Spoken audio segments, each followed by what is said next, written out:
Assalamualaikum warahmatullahi wabarakatuh. Selamat pagi anak-anak. Bagaimana kabar kalian pada pagi hari ini? Semoga semuanya sehat selalu ya, sehat walafiat, tak terkendala suatu apapun. Dan alhamdulillah pada kesempatan pagi hari ini kita masih diberkahi oleh rahmat dan hidayahnya sehingga kita dapat berkumpul untuk melaksanakan kegiatan KBM atau kegiatan belajar mengajar.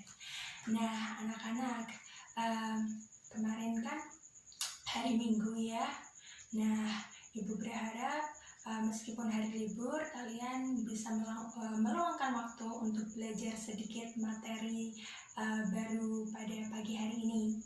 Nah, apakah anak-anak sudah siap? Kalau sudah siap, kita mulai aja ya.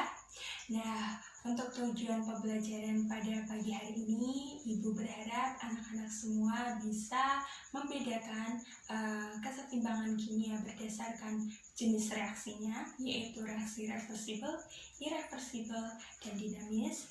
Dan yang kedua, Ibu berharap anak-anak semua juga bisa membedakan jenis-jenis kesetimbangan kimia berdasarkan fasenya. Dan yang terakhir, nanti Ibu akan memberi kalian sedikit proyek kecil-kecilan.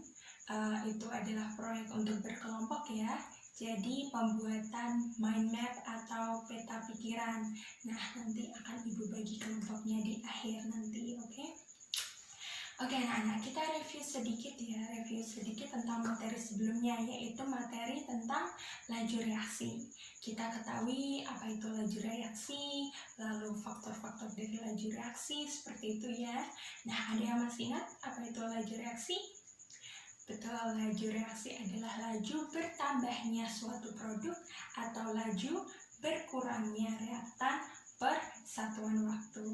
Nah, laju reaksi kemarin kan kita juga bisa ya melihat contoh-contohnya di kehidupan kita sehari-hari. Contohnya tuh ada pembakaran lilin, lalu ada kembang api, lalu ada yang terakhir nih yang bikin heboh, yaitu bom yang terjadi di Beirut, Lebanon kemarin. Nah, itu salah satu contoh fenomena laju reaksi di kehidupan sehari-hari.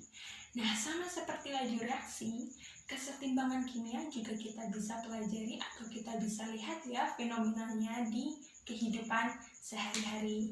Nah, kesetimbangan kimia itu sendiri dari jenisnya dapat dibedakan menjadi 3. Oke? Kesetimbangan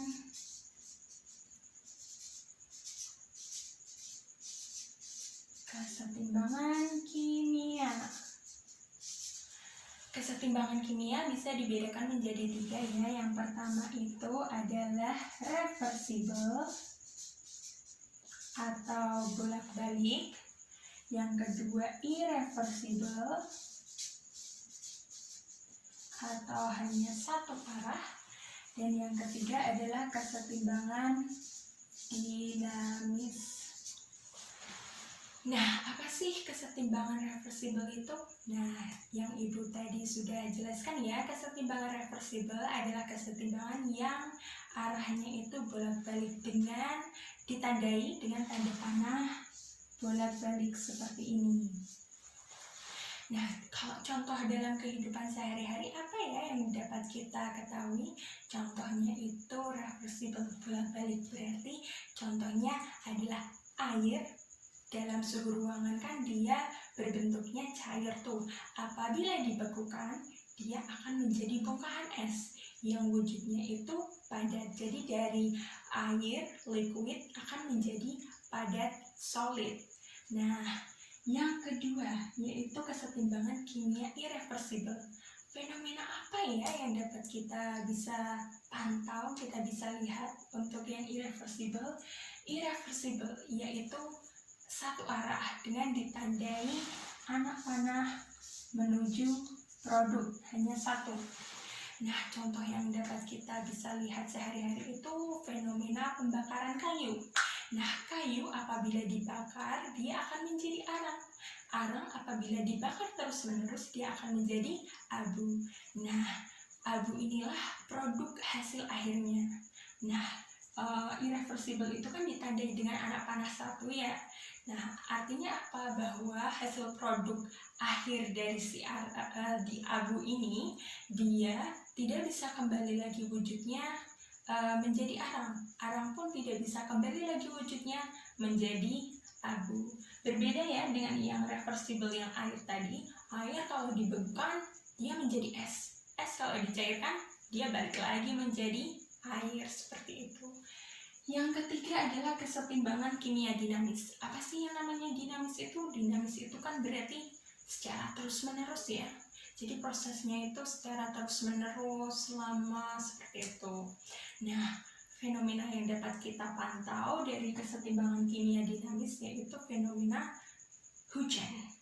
Nah, kita tahu ya bahwa hujan itu adalah air laut yang menguap. Uapnya itu nanti akan menjadi awan.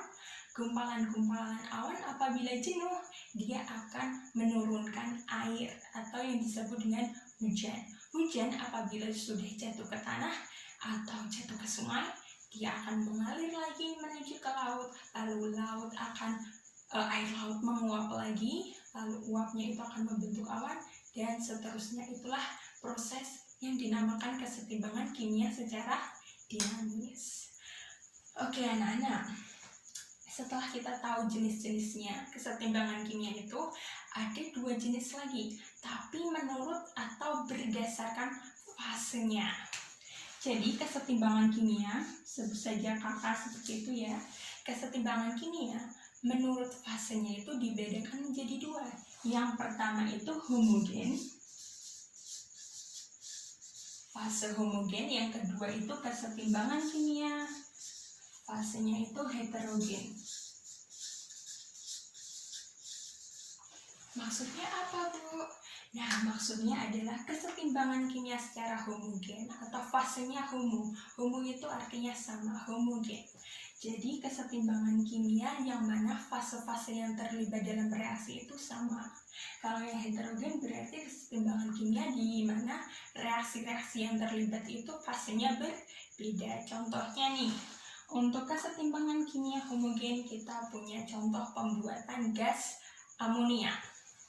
Contohnya gas nitrogen dalam bentuk gas ditambah 3 mol gas hidrogen juga dalam bentuk gas, dia akan menjadi, di sini ya, bolak-balik, dia akan menjadi gas amonia 2NH3 gas.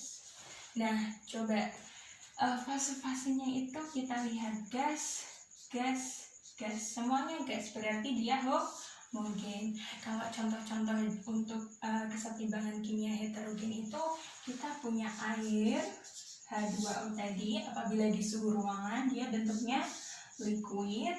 Nah, apabila dibekukan dia bentuknya beku, solid ya, H2O solid.